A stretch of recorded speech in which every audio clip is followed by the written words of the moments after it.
Gracias. Buenos días, señor presidente. Durante su gobierno la narrativa ha sido, en resumen, convertir lo público en lo privado es privatización, privatización es neoliberalismo y neoliberalismo es corrupción. Le pregunto esto porque el presidente municipal de Villahermosa, que es parte de su movimiento, Evaristo Hernández, y se hizo ya un escándalo en redes sociales, quiere vender el edificio de la presidencia municipal, quiere privatizarlo de alguna forma. ¿Para qué? Para construir algo así como los que se quería hacer en el aeropuerto de la Ciudad de México, en el actual aeropuerto, un complejo de edificios, una plaza comercial, y cambiaría la visión de la plaza de la Revolución Calle, que ha sido emblemática para su movimiento. Quiere llevarse la presidencia municipal, imagínense, a 14.5 kilómetros del centro, a la zona del aeropuerto donde no hay transporte ordinario, y se lo va a llevar a un lugar donde le regalan unos terrenos, una empresa que se llama Alto Sano, ligada a Roberto Madrazo, se le atribuyen ligas a Roberto Madrazo, le regala 68 hectáreas, dice uno, ¿a cuenta de qué alguien regala 68 hectáreas? Lo que dicen es que la empresa pretende que el municipio urbanice toda aquella zona de los servicios, porque además tiene una zona de viviendas donde incluso hay club de golf. ¿Qué le parece que un agente de su movimiento esté con un proyecto de privatización en este sentido y en una zona tan relevante para usted que es su tierra? Gracias, presidente. Bueno, es una opinión nada más, porque se trata de un asunto de soberanía del Estado, en este caso del municipio, que es libre de acuerdo a la Constitución, al artículo 115. Mi opinión es que ya no debe de haber privatizaciones, que hicieron mucho daño. Si hablamos de política neoliberal y queremos sintetizarlo, resumirlo, decirlo en una palabra, significa privatizar. Neoliberalismo es sinónimo de privatización. Y en el diccionario, privatizar es trasladar lo público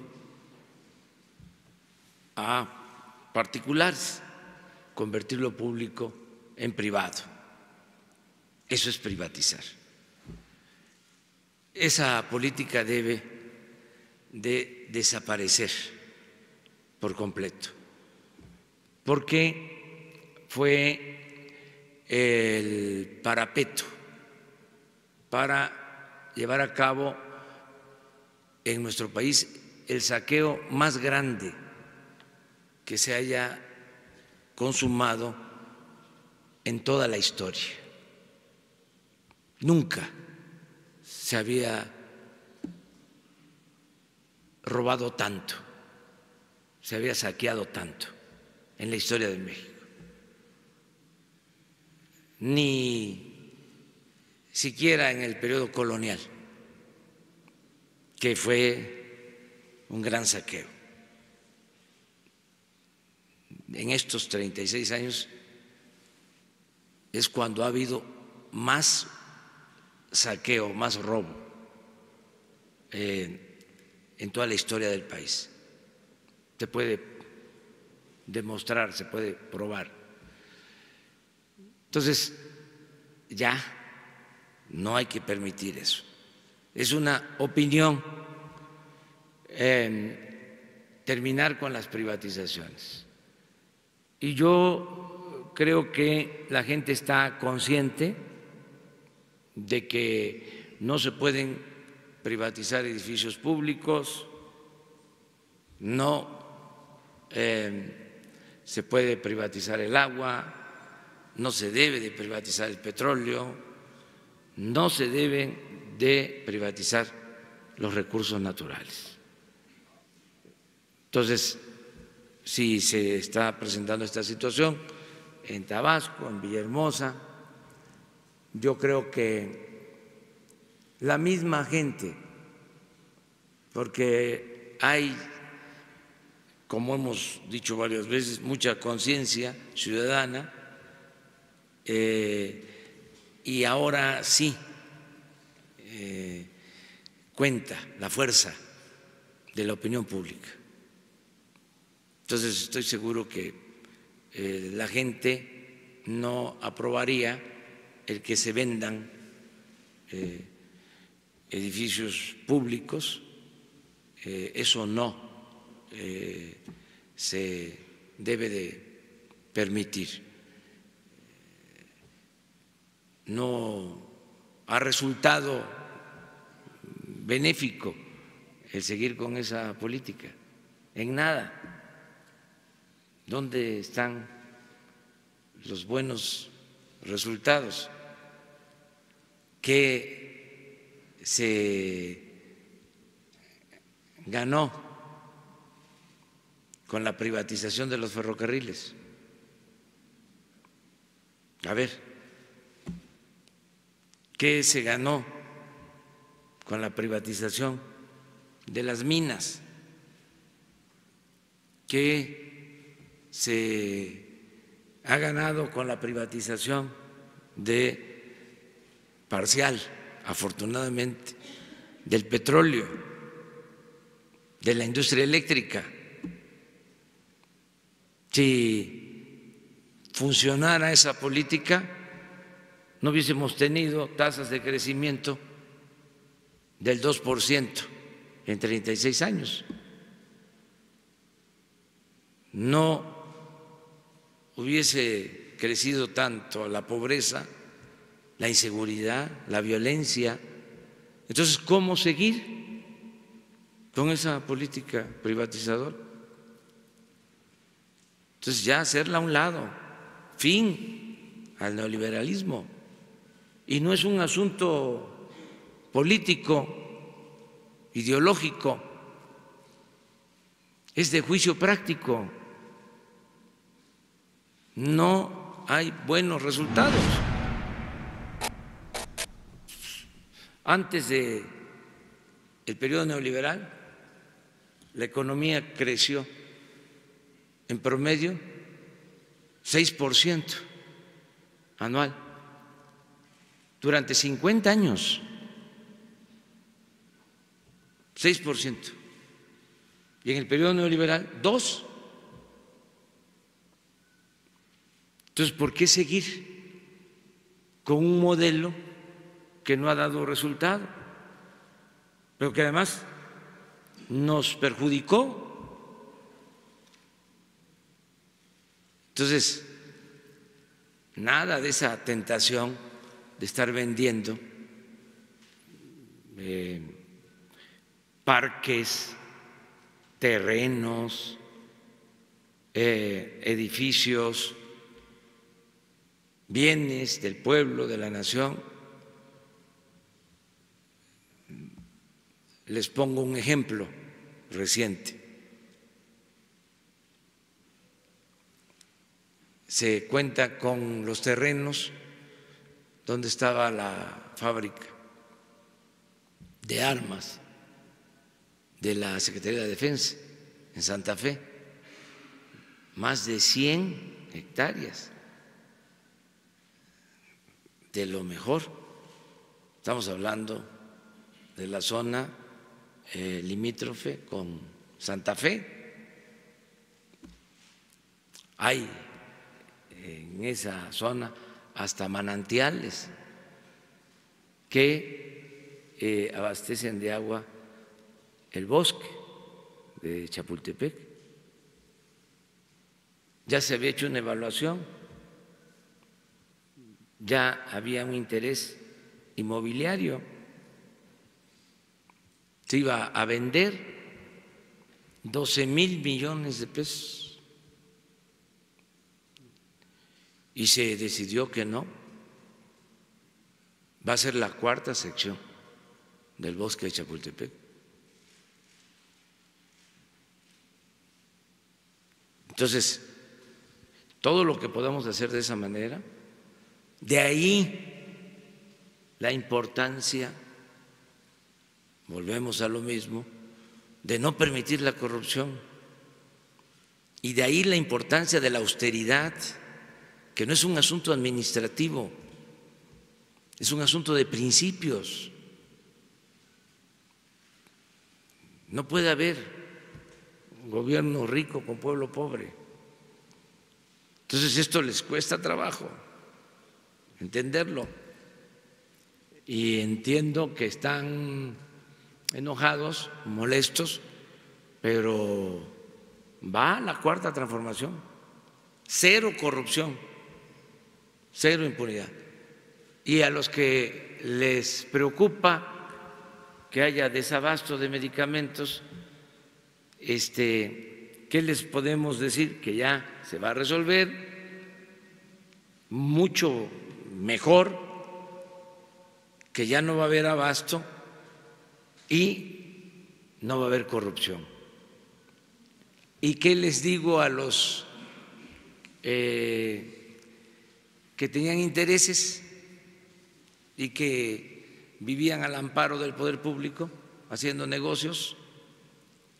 Pues que ya se terminó la corrupción, que aunque se presione y hay amenazas y chantajes, no vamos a ceder.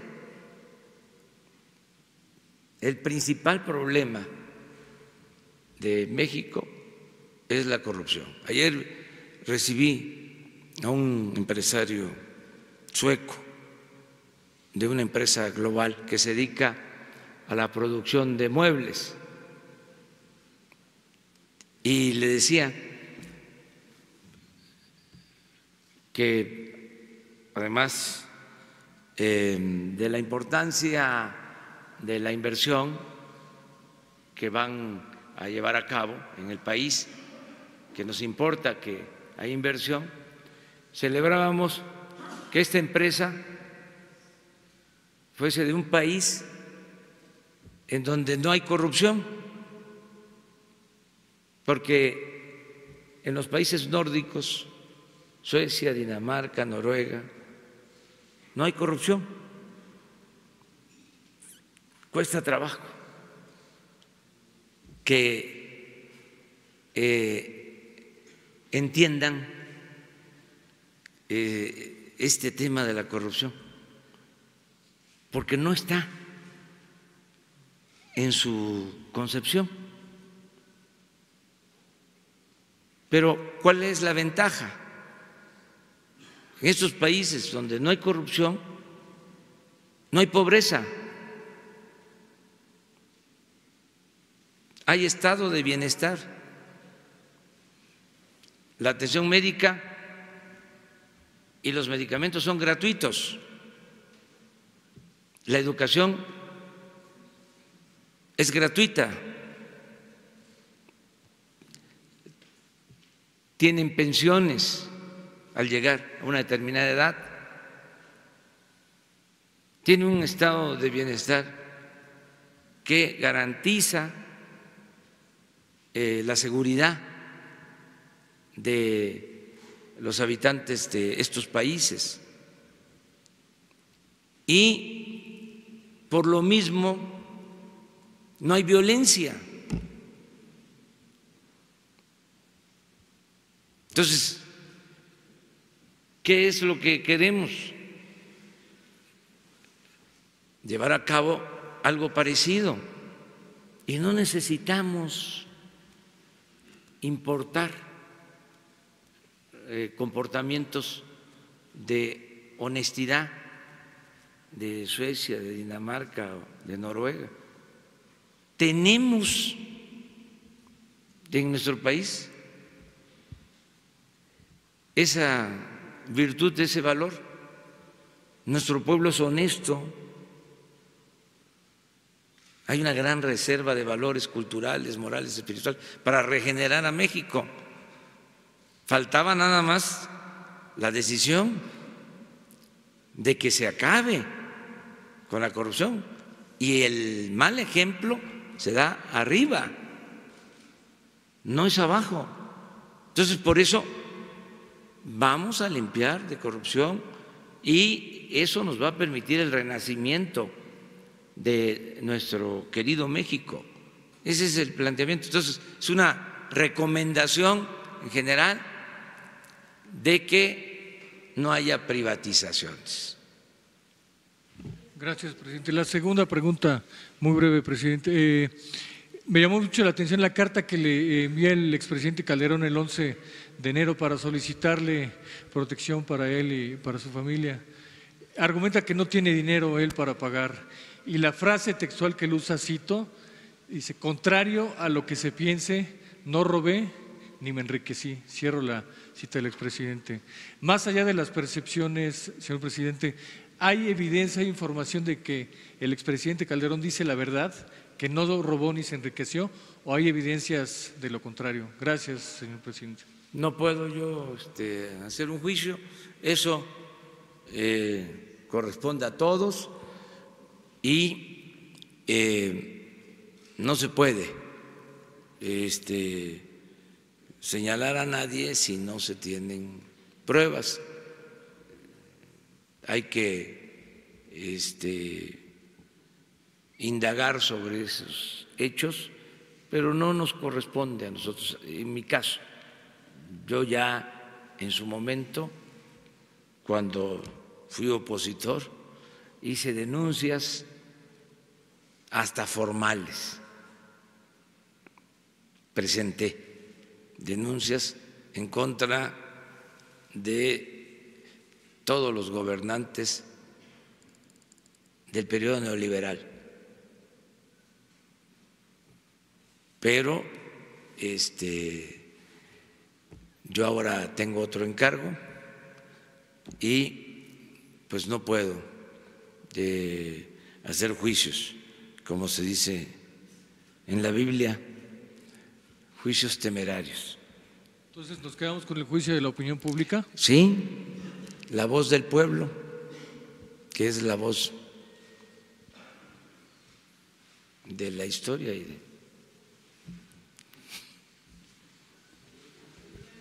tampoco puedo hablar de eso.